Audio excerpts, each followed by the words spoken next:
Hello? Oh, we're there. Okay.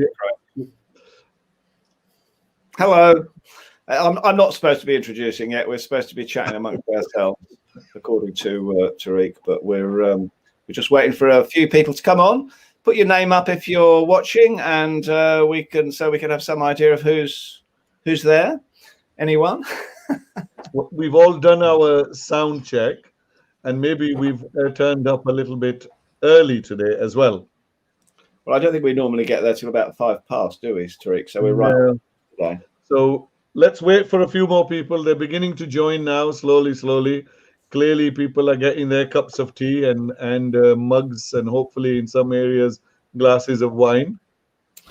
Well, panel, now's your chance to go and have a quick wee.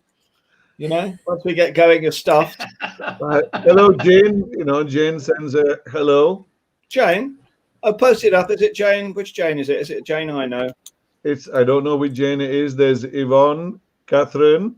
Can you not see? We will all. Oh, it's on live comments. Oh, yeah, there you go. Oh, hello, Jane. Jane Dudney. She's a regular. Nice to see Jane. What we're doing, for those who don't know what's... Muli, welcome from the Caribbean, Muli. All the way from Trinidad. Very nice. All the way from Trinidad, indeed. We're waiting for a few minutes for everyone to join.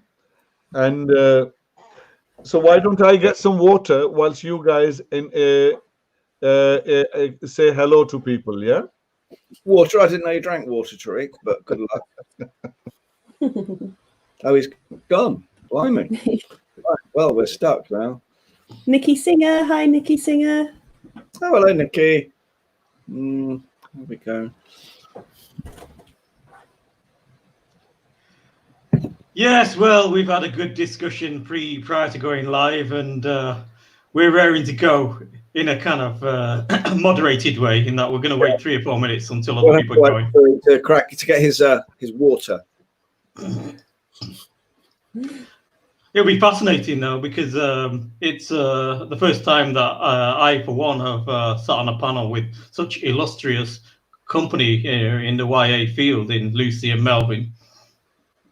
You're not meant to say something nice back to me, guys. Yeah. What you said is true, Pete. Thank you, Pete. Thank you, Pete. That's so true. Yeah. There you go. Oh, here he goes. There he goes. Okay, folks. I think we've got a good crowd coming on. Have you got your water, Tariq, then? I have indeed got my water. Before you say that, it is water. A wine glass. Or vodka. Right. Always tastes better out of a wine glass, doesn't it? Let us say many people have come. We've got people from Birmingham, from all over the world. Maybe, Melvin, you could start and introduce us and what we're talking about today. Okay, all right. Well, welcome to Pandemicus. Today we're talking White Writes Black, how white writers, should they approach writing black characters? Can they? And if so, how? It's the usual squad up there.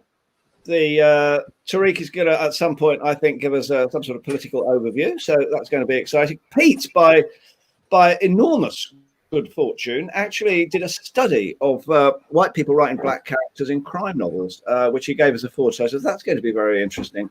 But first of all, we are incredibly fortunate to be joined by Lucy Christopher from Bath Spa University, where she's course director. I got a big title there. Was it course director, Lucy? That's correct. Course director of the MA in Writing for Young People. Of the MA Writing field. And I can tell you, Bath Spa is the premier, I think, place to go if you want to study YA. And goodness knows how many successful writers have gone through. There they all are. Look, so many writers have gone through the MA there and come out as published. So, well, I can tell you, we now have 65 of our graduates as published writers. So that is about 27% of our complete cohort, which is pretty high. Yeah, that's about as good as you're going to get anywhere in the land, folks. As well as being the writer of best-selling Stolen and Stormwake, The Killing Woods, Shadow, Picture Book, wandering into picture books, Lucy there. So we're gonna kick off with Lucy. So Lucy, I'd like to ask you for starters, have you included any black writers in your fiction, and can you give us your overall view of the whole issue? It's just a tricky one, I know, for many white writers who live in dread of getting it wrong. Absolutely, and I think that you've put bashed the nail on the head there, Melvin, because when you first asked me to do this, my first thought, of course, is, oh my gosh, I love these three guys. I want to chat with them. They're wonderful to chat with. But then I was scared. And I think it's okay to admit that here and to be quite honest about that, because something that I think that white people don't do much of and aren't very good at doing is talk about racism, talk about white privilege, talk about white fragility, and talk about our very white supremacist society that we live in. And that's really uncomfortable to talk about as white people. And it's something that we don't do actually very much of. And there's this great fear with that of getting things wrong and saying the wrong thing.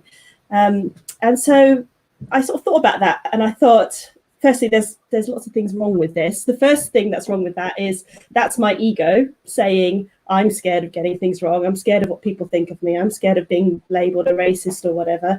And when has ego ever helped with any useful kind of discussion anyway? So the second thing I realized that was wrong with that is the fear. And fear has never really helped. We don't want fear driving your car as you go down the road. That's not going to help with anything.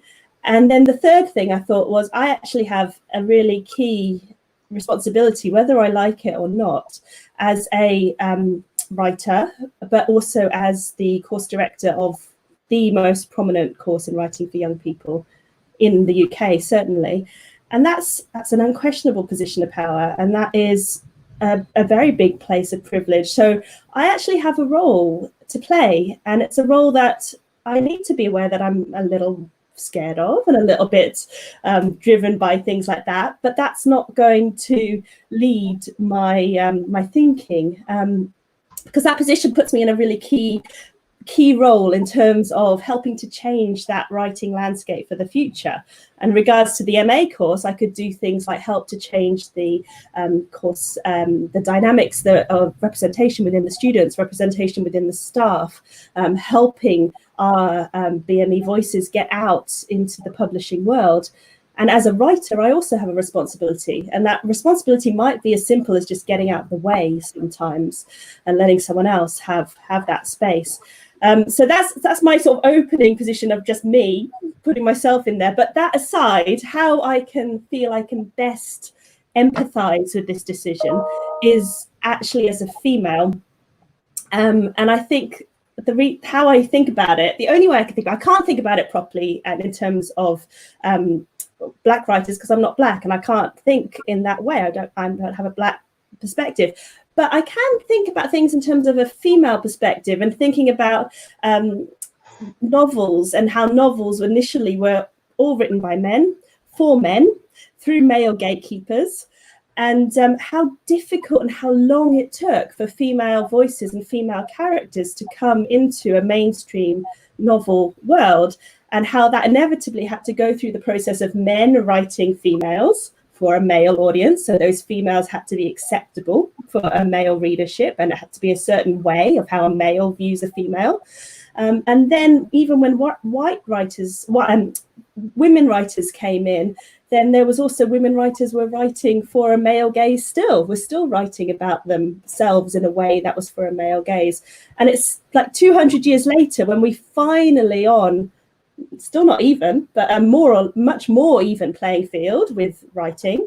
And only now do we think, or we don't question so much about a female writer writing a male perspective, or a male writer writing a female perspective. That's because it's taken a very long time to get here, and the ground is much more even now. So I'm very hesitant at the moment to say, yes, I can write Black characters, and yes, I can write Black perspectives. I want to be able to say that, and I think one day I will be able to say that when the playing fields are more even, when diversity is more even, when we live in a much more racially diverse world, and we understand and we have a more racially diverse society. But I'm not sure yet that I am helping at the moment by doing that. I might be helping more by instead writing about white privilege and white fragility within my books, and thinking about how can I write about racism and white privilege for white readers with that intention. If that kind of makes sense. I don't know if that analogy works, or if you kind of think of it that way, but that's the best way that personally I can feel as a way in to empathize with this. Well, it's interesting, isn't it? You know, we were talking last when we were chatting about this earlier about, you know, the 60s when white musicians came along and suddenly started doing white version of the blues, and it was all about the Rolling Stones rather than Howlin' Wolf, you know. And I'm reminded of Pete's frequent thing that, oh, you know, black writers, we're just writing, you know, we're not writing for you, we're writing amongst ourselves. And I sometimes wonder, well, you know, maybe if we go to those contemporary black novels and we read the contemporary black voice, you know, and we learn from it, which is what you'd normally do, you know, would you actually be doing black writers a favor? So yes, it's an interesting point. It's an interesting point. Okay, thank you very much, Lucy. Tariq, do you want to give us your overview? Well, before I do that, Melvin, you know, I think you've gone off the point a little bit. This isn't about us as writers of color, of black writers. This is about you. You know, just like Lucy has done an overview of the sort of issues that she's come across and the obstacles and the hurdles she wishes to cross. Perhaps we go to you and then we can come to me and then go to Pete, you know, to my rant and then Pete's studious comments. Perhaps we could actually keep going with the debate, because this is about white writers writing black characters, not black writers trying to teach white writers. Well, now, I mean, I kind of, I don't think I entirely agree with that, I have to say. You know, there is this quite common thing about, oh, we're not going to teach you, go out and read the books, go out and do this. Pete was mentioning this earlier, you know. I would certainly think that it's impossible or really, really difficult for any white person to take on trying to do black characters or write blackness, as I think Pete might call it, if you haven't got help. You know, you're going to get it wrong. You are going to get it wrong. I mean, my feeling about it is that you know, you can approach these things in various ways. There's of course a political element to it. You know, one of the political elements which I think about when I'm writing is Brecht. You know, Brecht's one of my great writing heroes, and he said, well, you can show people. You can't educate. Education doesn't work in novels very well. It's kind of pretty shit, isn't it? But you can show people. But that doesn't really work when you're talking about you know, black lives, because I'm the wrong person to do that. The other one is that you can give a voice. Sometimes this works with kids, you know, or with young adults. You can try and give people a voice, but you're going to really fall down very, very quickly if you try and give the sort of, you know, we can see here from you two and from the numerous other black and Asian writers who we see, you know, it would be ludicrous to do that. And you're kind of going back to Victor Hugo, who reckoned that he could try and portray the whole of French society.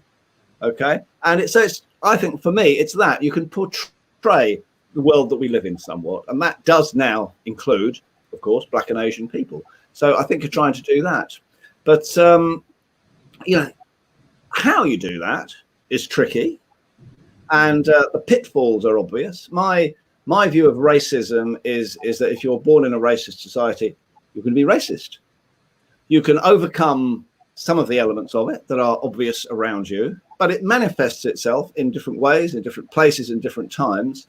And I don't care how much of an activist you are, in 20 years' time, some kid's going to stick their finger in your face and say you're being racist about that, and you're probably going to have to take it on board.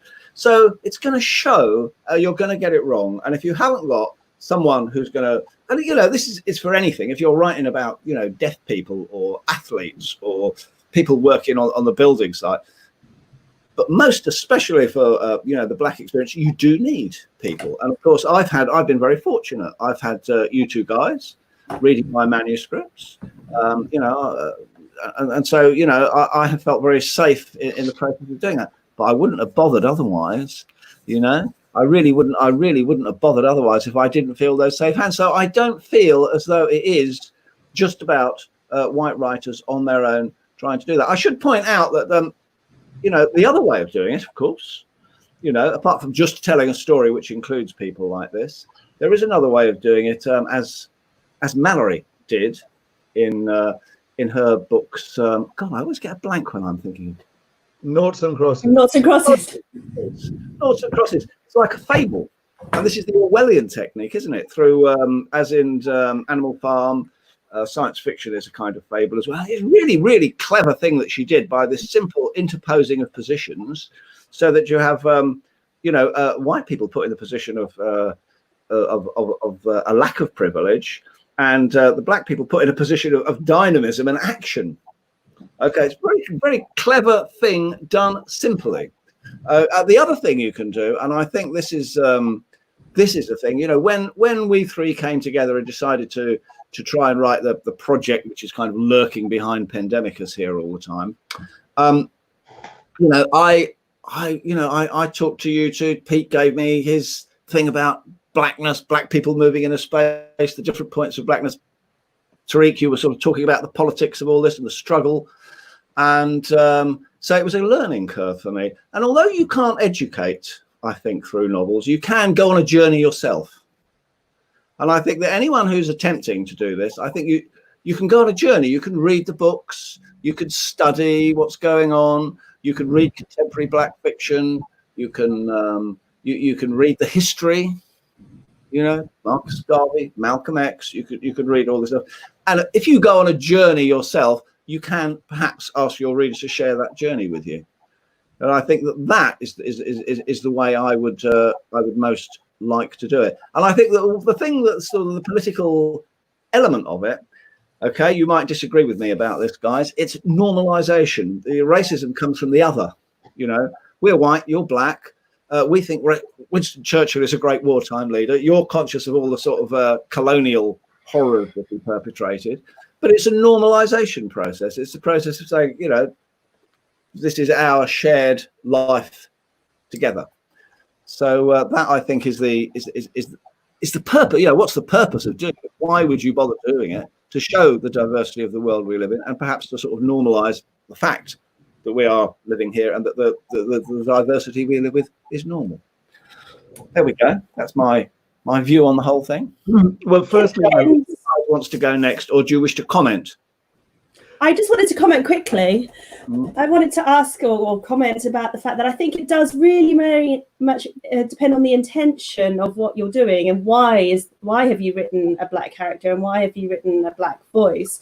Is it in some way to explore issues of identity or anything like that? And in which case maybe that's not the right vehicle for that if you're a white writer, perhaps. The other thing I wanted to just throw into the mix is that I agree with you, Melvin, that yes, I think it's great. You have to go off and read all the books and do the history and do the work in order to have black characters on the page. But in that process of doing that reading and doing that history, I think that reading should also include realizing your own complicitness in that black history, and looking at how your white history has influenced that black history and somehow and moved it around in various ways as well. And to also acknowledge that whatever you write, you're always writing yourself as well as whichever character you're writing. So there's always the two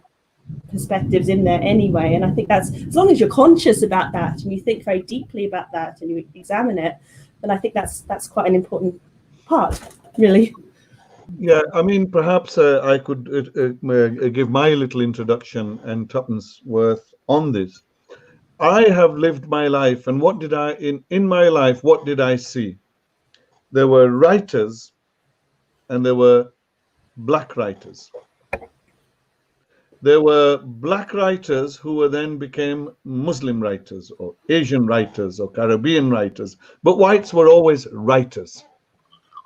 There becomes then the question, well, it's black history or white history? No. There's one history. We're all part and parcel of that history. And that these are my humble opening comments within that process. That the writing of a novel is, in a way, the construction of a world. The construction of a world is embellishing it with the ideas of the world in which we live to the world which we have created. By living in fear of getting something wrong as writers, I think it's a cop-out. It's the people who are at the receiving end of racist violence. Even they refuse to live in fear. What on earth is there to be worried about getting something wrong if you as writers recognize a couple of following things? There's more to Africans and Caribbeans than steel bands and reggae. There's more to people from Asia than the Chinese chippy, an arranged marriage, chicken tikka masala, and a few other bits of spicy orientalized nonsense. Now, we then end up in this thing. I can't cope with it. I start laughing. Now, we referred to the great Mallory Blackman a few minutes ago. The industry forces people to write with white characters in the prominence of cultural position, not necessarily where we put them. Me and Peter Kalu have seen waves of things from all these top publishers who today are talking of we want diversity. We sat with them, and I, for my sins, have drank their wines and left cursing for the night and laughing. They're not going to do jack shit.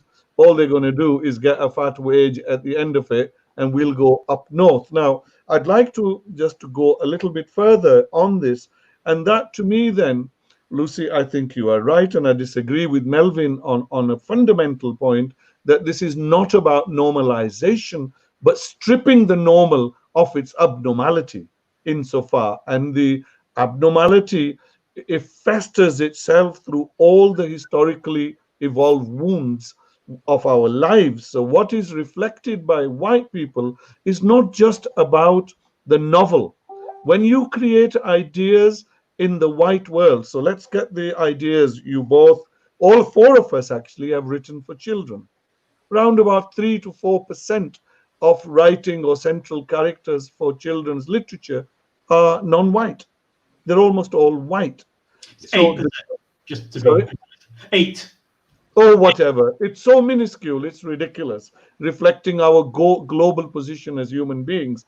But what is produced by the industrialized English publishing houses is then replicated within many other languages as and how they are translated. So we, of those amongst us who are the creators of ideas, trying to think that the history we live in is somehow a separate history. There's them and there's us. No, there isn't. There's one history. There's them who hold power, and there's us who, I may have a little bit of power, but in the context of the existence of our lives, what we are writing is to power. Hence, I write. I write to try to get a bit of Northern English humor, which I seem to love, especially the dirty bits of it. But at the end of the day, to find that missing bit of me that has been not written out of history. I can't be written out of history. That constantly gets pushed down under the feet of the writers of that history. So what should the issue of white writers? Now, we're not making a curry, how much spice you put in the wretched thing. We're looking at the conflicts and issues of the time. So if we are not engaged with that historical process that has created us, but in a loving human sort of way, where our emotions, and this is where when we work together, we help each other, not just on the issues of racism, but on the issue of racialism, on the issue of race, on the issue of culture, character, and all other paraphernalia that goes on. So my opening comments, and perhaps I shouldn't speak an awful lot longer, is this, that what we are dealing with is the dominance of English linguistic imperialism, because in our languages, we have been creating non-white characters for centuries, in many of our languages. But what has happened is that the economic power of the English novel, of the English writers, and I earn money out of that as well. That then crushes a whole generation. So given the fact that we meet today in an uprising across America, across Europe on Black Lives Matter, an intifada, if you like, in the heart of the Western world, where people are tired. They want, yes, Melvin, the statues of these horrors should be taken off and put into museums so people can go look at them as monsters that they were, whether it be Churchill, whether it be the world's biggest drug dealer of Queen Victoria, because we have our contribution within that history is that we have poverty because you had the wealth. So in that sense, our pens and your swords are not that different. So when we try to write, we are burdened with the cultural cudgels that are held not only by the power of the powerful publishing industry, which is diminishing now, which is great. Hence we can do this, and it's media, hence we can talk and we can discuss with ourselves. Now I'll conclude my introductory bit on this, that yes, we can all learn, yes, we can all change, because we weren't born like this, we were created like this, and no reason why our characters can't. So please, my issue to white readers, I don't care if white writers are terrified of something. I really don't care. I've had a lifetime of trying to justify that I actually speak English. You know, I mean, it's taken me years. And now as I get old, they can't tell the difference because I've now got slightly new painted hair, so they can't tell whether I'm a deeper end of Spanish or possibly a lost Portuguese somewhere. So, you know, the English doesn't come up that much, but other things do. Nowadays, I'm a Muslim writer. Well, that's a recent phenomena that they've suddenly, we have now identified by our religions. So going back over the same process, white people were never called white writers. It's our resistance that forced them to question the whiteness. So the issues at our hand is white privilege, white supremacy. It's not diversity. White supremacy is just another extension and justification of diversity. It is the fact of discrimination. And you are right, Lucy. Historically, there were common denominators between the struggles of women, the women's movement, the Black movement. We had unity and we had fights within that movement, and that's the nature of the world. So my final conclusion really is that, in a way, I don't think anyone should be worried about getting anything wrong. That which they get wrong deserves to be wrong. And what's wrong with getting something wrong? If, and concluding on Melvin's point, you live in a racist society and you spew the poison of that society, well, there's nothing in itself wrong that you've fallen prey to that. The question is, what's your active action that you're going to resolve that issue? And we are not going to resolve the issue of 500 years of barbarism in a couple of novels. Thank you. And really, really great to hear that we can get it wrong. I think that's, you know, that's something which is very worth taking from, given that I clearly did get quite a lot wrong there.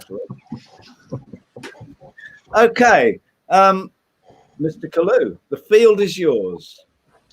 Okay, well, I think that rather than do my presentation now, there's quite a lot of heat being generated around the topics, the angles that we've come in on already. I thought maybe I can just briefly respond to one or two of them rather than I do have, for the listeners and the viewers who are waiting with bated breath, I do have a presentation which gives an analysis of what white writers in the crime fiction genre have done to answer this question: how do we write Black characters? But rather than do that, I think there's an interesting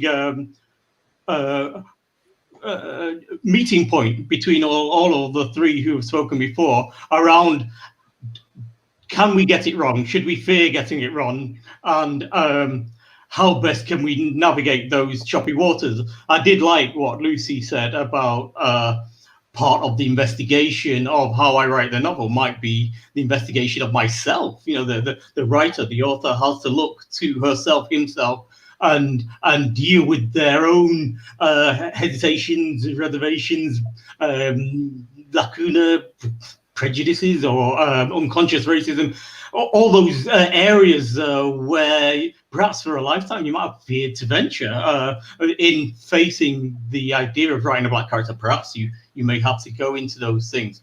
But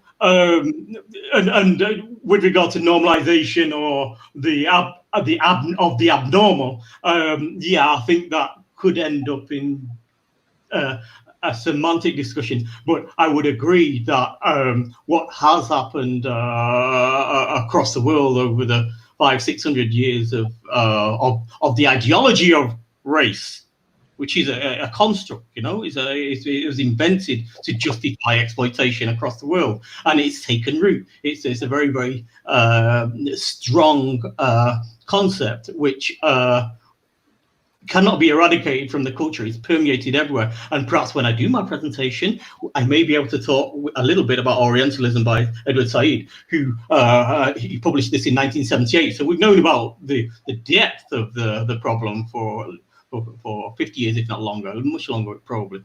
But what I'm heading towards very slowly, perhaps, or like a tanker trying to turn very slowly, heaving myself towards this place, is and I see Melvin's got on a little drinking break, but we'll just carry on as he just wanted to change rooms. Tariq sent me backstage. He's always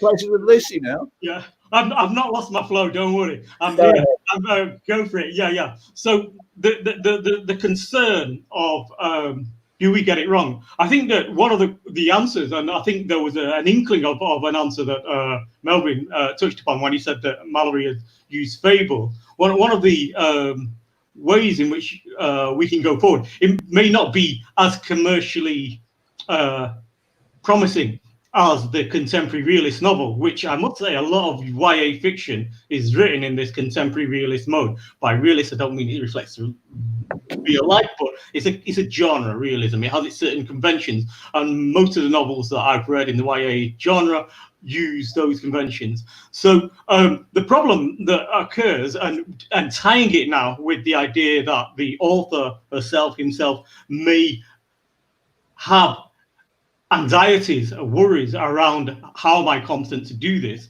One of the solutions that occurs to me is modernism. And the modernist sense of anxiety, the modernist sense of imperfection, the modernist sense that the world is not perfect, the world has problems, and the modernist idea that the narrator may not know everything that they think they know, and that can then jump back to the author. The author may also not know as much as they think they may know. And if you structure a novel in such a way to allow doubt, to allow the analysis of the perceptions of the main character, the main narrator, if the main narrator is a white character, or the author, in fact, if it's a white author, if you structure the novel in such a way that you allow that, hey, you know what, I may have got this completely wrong, then at least you're not claiming a kind of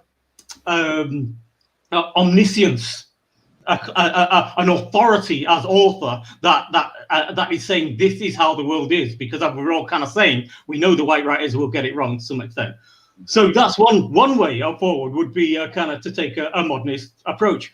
The other way, again, from contemporary realism, moving away from contemporary realism, is I think your point, Melvin, about Mallory and fable. Well, I learned this phrase that novel is a movement through time and space. I love it. A novel is a movement through time and space. I'll repeat it. It's one of my favorite catchphrases. Well, one thing that black writers do that white writers could explore too is to not be so fixated on the contemporary, on now, on 2020, and move the novel through different eras and decades. And a lot of black writers are doing that in order to what Tariq is very, very interested in, to give you a historicity to these characters, to give them an evolution through time. I know that Bernardine Evaristo has done it, Andrea Levy's done it, many of the big black writers. That's been part of that big project, and it's possible. And then space. to move through space as well. You set everything in England, and you're centering England in that way. Now, of course, that may be all that you know. For me and Tariq, it's not necessarily all we know, but for you, as a white writer, perhaps that might be all you would know. But I do feel that, again, moving to another fancy word now, cosmology. That one of the thing that contemporary realism does is it gives a sense of the world that is a very Western sense. And what Ben Okri does, with whether you'd call it magic realism or not, or Wally Soyinka or Chinua Achebe, and I know Melvin studied or worked in some African countries and picked up some of the papers. We talked about that on a different Pandemicus. Is they give a worldview that is centered not on Western cosmology. And just to give you one example from that is that I loved in Ben Okri's Famish Road, where I'm mixing up books, but a child, I was reading a novel by a white writer in which a certain child, we'll come to it, it's the one that I want to analyze later. The child does not meet his father ever, his Nigerian father. And I was reading or thinking about when a white writer says Nigerian, that's fine if you're in England, but if you're in Nigeria, you have a second and third and fourth question. And one of the questions, well, is he Hausa or is he Yoruba or is he Igbo? Because these things matter, the different way in which they understand the world. They move through the world, perhaps, So I was kind of thinking about this, and I thought, well, the Igbo sense of a child being reborn, and I think it actually might be in Yoruba too. One of my best friends was called Babatunde Ogojobi, and that means Babatunde is father has returned. So a child can be in this world, but may have come from another world too, and you could do a story in which they're moving between two worlds, and in that way you get away from this specific space, England, and this specific time, 2020. So there are technical innovations, there are technical ways in terms of the writing craft to move away from that kind of mono vision that is contemporary realism, and by exploring those, it's possible perhaps for white writers to acknowledge their worry, acknowledge their anxiety, and make it actually part of the novel instead of trying to present a stable, omniscient, certain narrator and implied author. That is the problem I read with most of the novels where they get it wrong or whatever, or just any novel featuring black characters by white writers, is this sense that they've not found a technical way of acknowledging their own lacuna. Yeah. So what do they say in your survey, Pete? In my survey? Well, do you want me to go into the survey? It's a long-ass thing.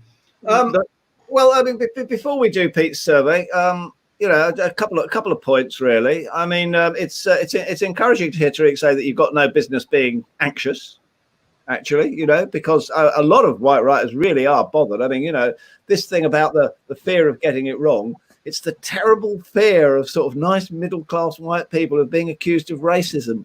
Oh no, you can't have it. And I think Tariq's point is that you've got no bloody business being bothered about that, and I think that's a very well-made point. You don't have the business of shying away from something like this because you're worried about getting it wrong.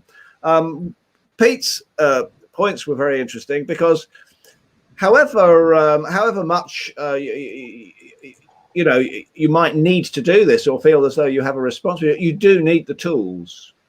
And you do need to have a think about it. I thought that the point about not trying to write about contemporary realist stuff was very strong. There's more pitfalls there. You're just absolutely going to be floundering all over the place there. I remember when I was doing my book, Pete said, "Oh, dude, mixed race. This person in your book, Melvin, has to be mixed race."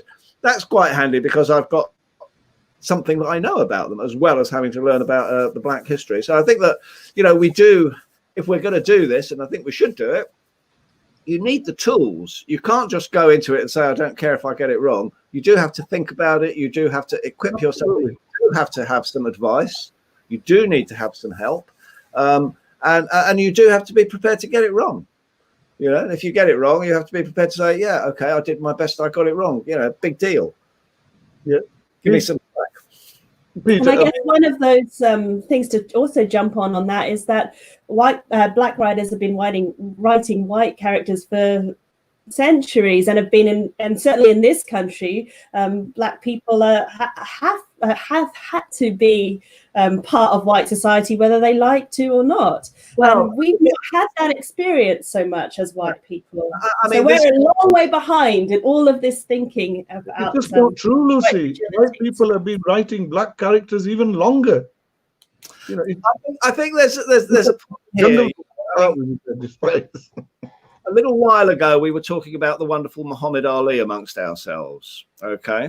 And there's a point here about, you know, if you're a black person, you're going to know white people because they're everywhere. If you're a white person, you might not know any black people at all. You know, and then where do you turn? Well, I'm sorry, but you might not. Where would you turn to for your models? From film? From all the stereotypes of the past? You know, it's not good enough. I can remember, you know, when I was a kid, I was... you know, my family, you know, we would really want not to be racist, okay? But you never saw a single black person. And all the black people that you did see on the telly and on film and so forth were, you know, playing in bands or wearing leopard skins and grass skirts in Africa. And I can remember as a kid, you know, seeing a black man in a suit, thinking, oh, it looks weird. And I knew it shouldn't look weird, but it did look weird because they were all wearing leopard skins and grass skirts every time I'd ever seen them, you know. And I remember when Muhammad Ali appeared, and suddenly you had someone who was really smart and charismatic and very clever and poetic and all that kind of thing. It was like, you know, absolutely sort of blew the whole thing apart. So, you know, it is a question of sort of getting your perspective right and getting your models right, and where you get that sort of stuff from. And I suppose contemporary black fiction and reading the history and so forth would help with all those things. Now then, I was just going to say, until we as white people also make much more of an effort to step into a black space, as much more so than that has been previous, then that's always going to be the case. So we need to make an effort ourselves as people to step into those spaces and open our minds. And I can't remember who said it, but there was a quote that says black people don't need to be more open-minded, white people just need to be less racist. And it's kind of yeah.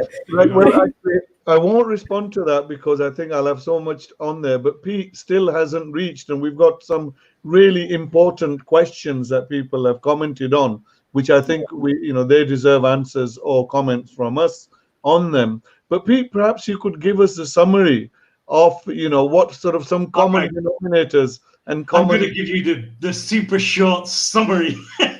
Okay. We were hoping Pete was going to sort of spend some time, because this is a fascinating bit of research. It's really valuable. Of course, he was spouting off in the wrong direction. So, But before you start, Pete, please explain that you are due to publish this, so all the people watching us and will watch that this is something that's due to be published soon. Well, I was actually invited to present the paper that I'd written by the Captivating Criminality Conference, one of the international crime conferences that I think it was meeting in York University, but because of coronavirus, it got niched. And the work that I've done in this area is part of my PhD work.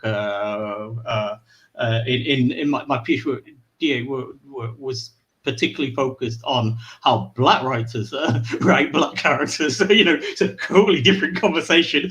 But as a part of my wider exploration of the area, I looked at how white writers write black characters in crime fiction. It's a narrow gauge of crime fiction.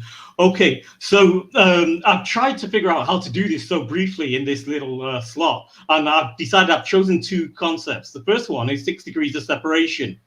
And I don't know if people are familiar with that, but 6 degrees of separation was an experiment or a research in which the researchers found that you could link any one person in the world, Dolores in Torbay, with any other person in the world, I don't know, Kwabena in Ghana, by 5 other people. Chances are they'll find the connection. And they found that the clusters of networks that every individual has are number 3: family, friends, and work. So those are the 3 clusters that generally you'll find among people's civil society, if you like, how they move through the world. Danny, don't put me up. Let me see the other faces. I don't want to just be looking at myself. I can't stand it. Thank you very much. Right, and carry on with the lecture. We'll just edit that bit out later. So the other concept that I want to do, or a set of ideas, comes from, as I was saying, from Edward Said. Now, panic not. I know it's a thick book, and I know that people mention Edward Said Orientalism with a sense of pride, but also perhaps dread, because usually they might not have read it thoroughly or at all. But anyway, on page 6, I'm doing the work, so you don't have to. On page 6 of it, Said looks at Flaubert, the French writer Flaubert, and how he describes characters in Egypt. And what Said, and my extrapolation, because you're going to have to read the book, I'm not summarizing it, it's not enough time. My extrapolation of what Said does, and it starts at page 6, is there are 2 questions you need to ask as white writers or as any writers. If you want to analyze what's going on in a book, you ask, I'm going to forget them now, Melvin. No, I'm not. The 2 questions are, who speaks? Question 1. Question 2, who has agency? That's it. Simple, isn't it? So we've got our bundle of concepts that we're going to investigate something with now. We've got 6 degrees of separation and the 3 nexuses, family, friends, and work. And you've got who speaks, who has agency. So I'm only going to do one book. I haven't got time for any more. This is Split Second by Cath Staincliffe. Some of the deep studies I've done have been on crime fiction based in Manchester. This one's set in Manchester, as are the others that are what's going to talk about. Now, Cath Staincliffe is a very good friend of mine. She's one of my best friends. She's been so generous to the writing community of Manchester. She gives her time like nobody's business. She's a great moral support. And she's come from working class background. She's fought her way through, and she's and her writing is astonishingly good. In fact, I was a part editor of her very first novel, Looking for Trouble, way back when. She's gone to a massive success. Now, Split Second is about an attack. And as a result of an attack, 2 teenagers are damaged. And one of them dies, the other ends up in a coma.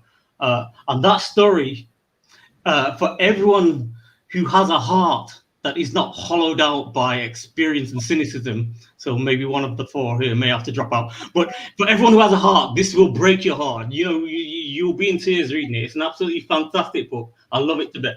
Daddy, be patient. So now, moving on to what happens in the book. Let's go back to Said's questions. Okay, who speaks? Well, there are 4 black characters in the book.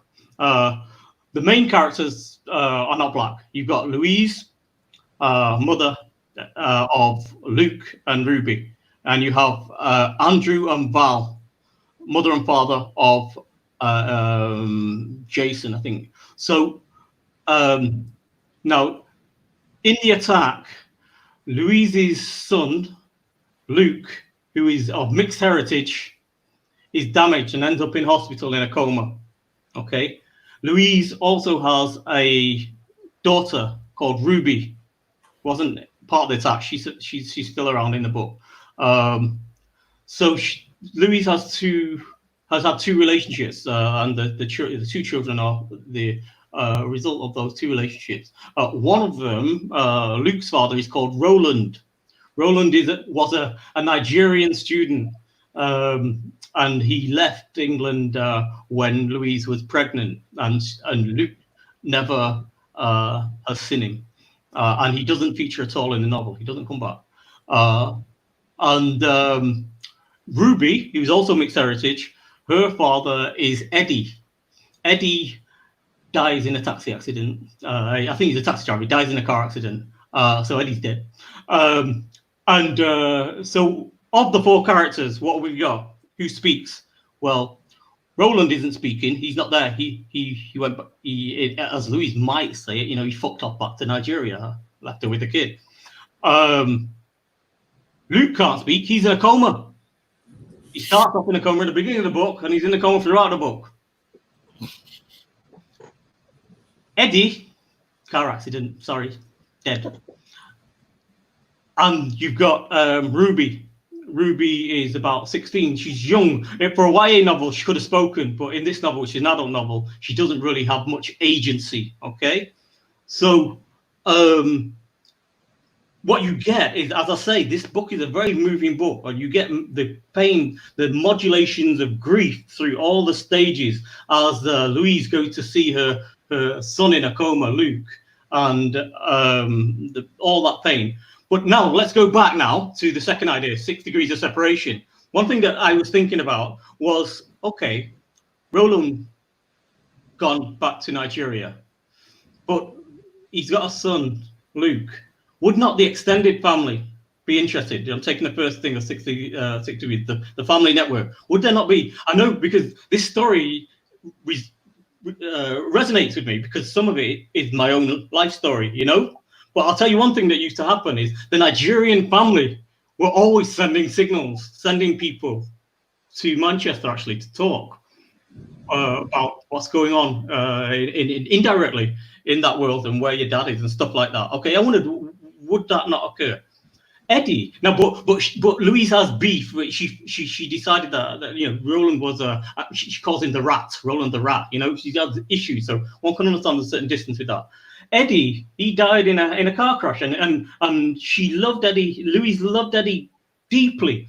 It says in the book. So I'm thinking, did Eddie not have any family? And when this tragedy of Luke ending up in a coma, Luke, Ruby's Luke's sister, and that family, the Eddie family, surely there's aunties, uncles, someone who would come in and say, what's going on, and try and help, have some agency in the environment. But we don't hear from them, and it's just silent on that issue.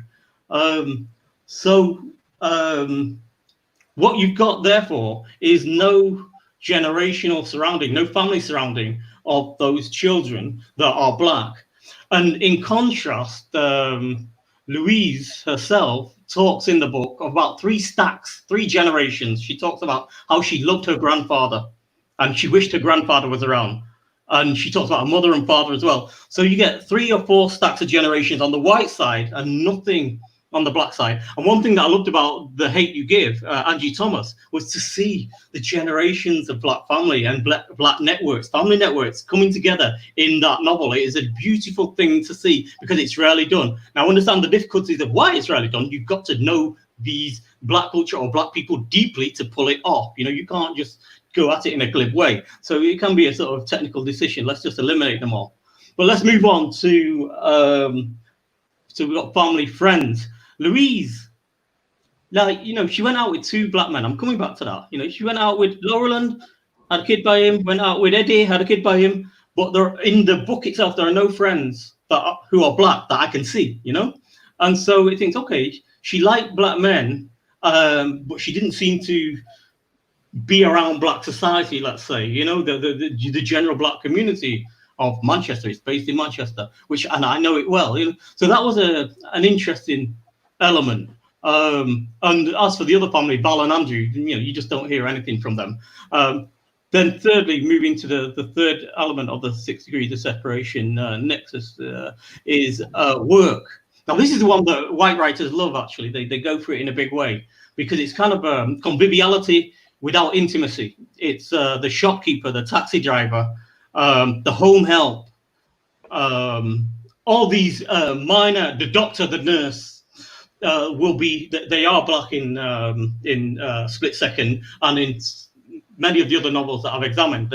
So the interaction with Black lives that I'm guessing the authors have had, but certainly the characters in the novel tend to be on that surface civil society level. And so while that is true, at the same time, the authors tend to use social commentary as a substitute for intimate knowledge. of the communities or of the black people. So they will comment about, and this is superbly done, and it's very moving. The working class engagement in the working class politics in the book is fantastic. There isn't that much focus in Split Second on the black involvement in that working class movement, but there was a very strong drive about the granddad and how he used to be in the unions and things like this. And the social commentary about racism will be there. So what you get is almost an aspiration that is expressed through the social commentary, but no actual engagement of the characters. And I would say that I can see it's time gone now. So I was going to look at a few other books, but let's leave it at that and say, that approach has been typical, I would say, of white writers. And the thing to do is to try and figure out how, if you want to, you can actually write the black character and give them a voice, let them speak. They're not in a coma, dead or disappeared. Yeah. And give them agency. For instance, Tariq, one thing we've learned is we form an allyship. We fight together. Some shit goes down, we fight together. We don't wait for white people to bail us out of our shit, and that sense of solidarity. Why the boys and the girls of the novels would have black friends if they were mixed heritage is because they need them. You front. We went through school. We had to have black friends. All my close friends were black. Well, there were a few white friends, but you had to have a solid black mass of friends to fight off the racism of that mini society that school is, etc., etc. So the description of the world, the worry that you have when you read that kind of thing is that the lack of agency and lack of speech is not just descriptive, if you like. You're not just describing it, you're creating it, you're replicating it, you're making it continue. So far from being afraid, you must have courage to get on there and write the black characters, give them speech and give them agency. But to do that well, you need to know them. That's great, isn't it? I mean, that's a really, really useful stuff. But I mean, the thing is that you're not just writing a black character; it's getting that experience. Yeah. The way black people experience the world.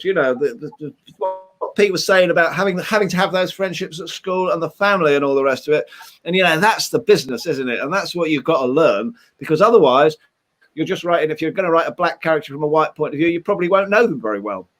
So there's all of that stuff. So that's really, really useful. Thank you for sharing that, Pete. Pete's always wonderful on this sort of stuff. It's great, Melvin. We've had a lot of people waiting for our comments on. I know. Do you want to go through them then? Well, why don't we take one or two, and please accept our apologies for the others. Now we've all got lots to say, and perhaps we will follow up depending on on these subjects. I will please you guys choose as well. This is from Emma O'Brady. Thank you, Emma. I think that video button might mean we can play it, but I don't know how to do it. There's a difference, though, between writing black characters and writing about racism. I would find it hard to swallow if a white writer wrote about racism from a black perspective. Lucy. Yeah, I would. Again, this is my personal opinion, and this is what I feel comfortable with doing. And I would feel very wary about writing about racism from a black character's perspective. And that's because I would never be able to get rid of everything that's been ingrained into me as a white woman growing up in a predominantly white society, and the way that I have viewed the world has been through white society eyes. And so I would find that very difficult to be able to leap into that to that perspective about racism, as I would find also writing about what it means to be a black person from a black perspective. I would also find that potentially impossible for me to do. Is it though? Because I mean, if you're writing about a black person in contemporary society, they're going to experience racism. So you've got to sort of take it into account. You might choose not to write a book about racism from a black point of view, but if you're going to write, as we were saying earlier, about someone within a black experience, they're going to experience racism. So you have to take it on to some degree. Otherwise, you're not absolutely. And I think maybe it also comes into voice and perspective comes into play here, because for me, if I were writing first person perspective, that would be more difficult for me to think about that than if I were stepping back a little bit into third person perspective, or even if indeed I had a dual narration between a white character and a black character experiencing and exploring the same issue. So thinking about the racism from a white perspective as part of that mix. Are there ways in for white people to consider the experience of racism? I mean, you know, did you get, you know, I don't know whether Tariq and Pete want to comment on this, but I mean, you know, bullied at school, picked on in some way or another, you know, I mean, you know, not fitting in at school, all these kind of things. Is there any way we can empathize from our own experience? Well, we've got so much to say, and I've got so many comments here I think we should address. But on this, very simply, I think the position where you take vis-a-vis your stand against racism, and what Pete said, that it's an historically evolved ideological position, not something that's fallen out of the sky. And yes, you know, and recognize that there are historical privileges that white people have. And one of the things that really pisses me off is that, you know, that a lot of, you know, don't learn about black culture simply so you can rip it off and make money, like many a white promoter of music, and then tell black people there's something wrong with them. And also for us, on a later time, really, even the question of what is black and what is white is a very central point. Perhaps Pete, and you could start on this one, and then we can go on another comment. Nikki, thank you. It's a long to read, Nikki. I can't do it. I'm dyslexic. Okay. So yeah, you've got the there was something that Lucy said very, very early on that was quite interesting. And Tariq, if you take that title down, I'll be able to see Lucy. Thanks. And that was that maybe at some point you have to just step out of the way and let black writers write the black characters. You know, when I was in a South African conference on this issue, the South African black writers were there in some force saying, you know, we're sick and tired of the on behalf of writers, you know, because the white South Africans were writing all the black South African characters. They're saying, you know what, give us a break. We can write. Publishers, stop publishing. And that's something. So coming back to the big question from Nikki, well done. You know, you wrote the character. If a Berber author had written that character, I might get something different out of it. But when I read a white writer's work and they've got a black character, I factor that in. You know, and as someone else has said somewhere else in the comment, there are certain aesthetically pleasing things that happen in all novels. The worry is, the problem is if they create a false sense of what it's like to be black. But that's what we're dealing with all the time. Lucy, did you want to come in on that? Yeah, I wanted to say, in terms of getting out of the way, I think it's really important for all writers to be questioning why they are writing something. I think that's the essential question at the beginning of the whole process. But essentially here, if you want to write a book to think about racism or to increase diversity or all of these really wonderful things, then I think you need to think about how you're doing it.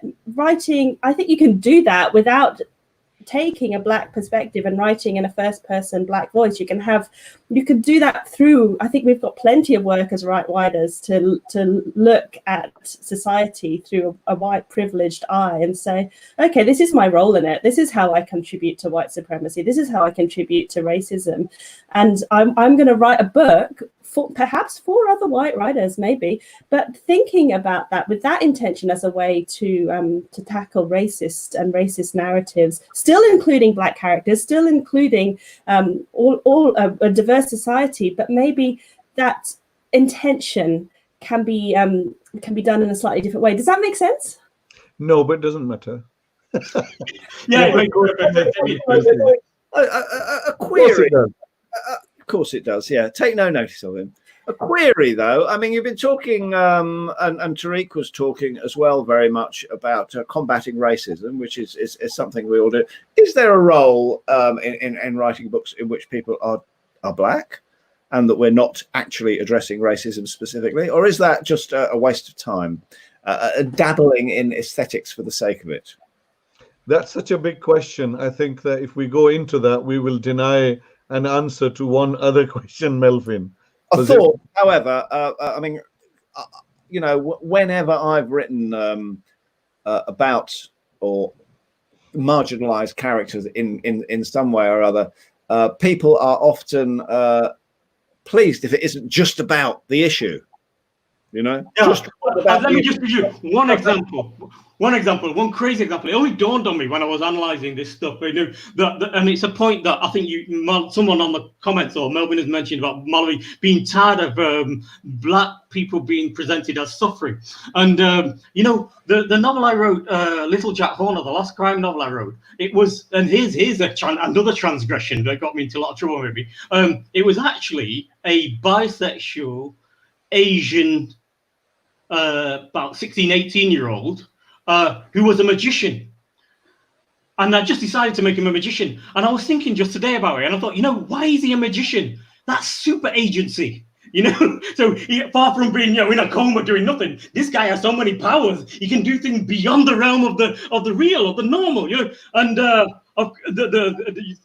he gets killed. It's a crime novel, you know. But for the time he was alive, you know, he had such great ages. There was an exaltation, and I thought, you know, I really love this character because when I meet black people, you know, we got plans. We're doing things. We're not just sitting there taking all this shit from white people. We got dreams. We got plans. We got. I love that story about the Grand Central Park and the black guy who was confronted by the white woman, and she said, "There's an African American man threatening me." She had her dog, you know. But what I loved about it was he was a bird watcher, and I thought, you know, I love that touch. You know, I know black people who are bird watchers. Black people who just breed parrots and stuff. You know, we have lives. We're not just, you know, the cliches are always those sport. What is it? Sports and music, dance, and church going or mosque going. You know, that's tends to be. I think that's an important thing, and it's you know, I was talking about normalization, and Tariq disagreed with me, but that's something. Yeah, people have lives, and you can introduce people's lives, and it just makes them human, and it stops them from being the other. Yeah. You know, and it makes them sort of, you know, oh well, I'm a bird watcher too, you know, so you can kind of, you know, relate on that basis. And you eat them as well, and just birds, yeah. Just one more comment. We're over time we'll be over time by 10 minutes. And Pete's do we have to pay money because we're over time? No, we can carry on forever. Okay. Let's carry on. But one of the things was Pete's character also spoke Punjabi, which he forgot to mention. Shall we take this as the last one? From Catherine. We covered that in a sense, yeah. Pete sort of covered that one. Yeah, we did. Thank you. I noticed, Pete, there's someone asking, is interested in reading your thesis when it's published. Yes.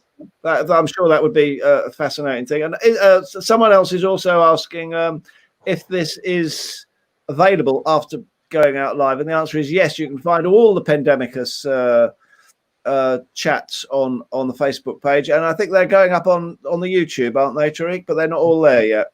No, the earlier ones aren't, but the ones currently, this one is going live on YouTube, and with the passing of each week, we find you know, we develop our technological skills more.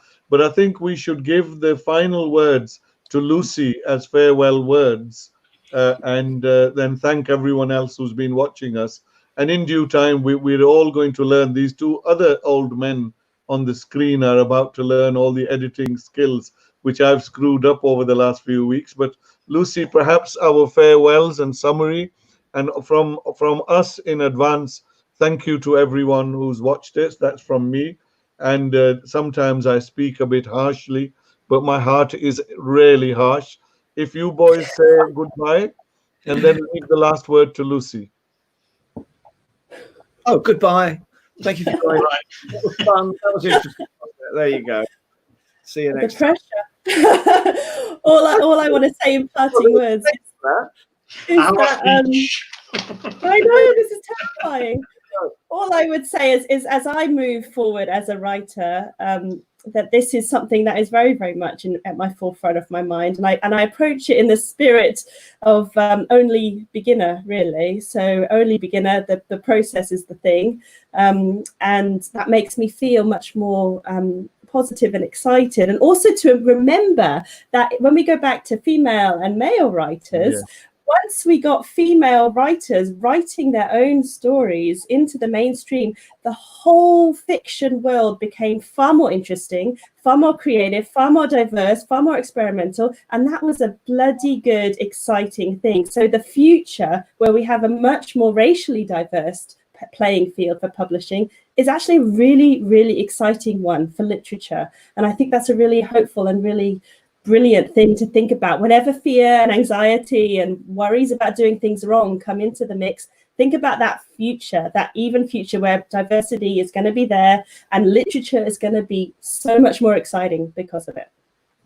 Thank you very much, and bye-bye now. Bye-bye. Thank you. Don't swear anyone until the final thing is off and we've stopped streaming.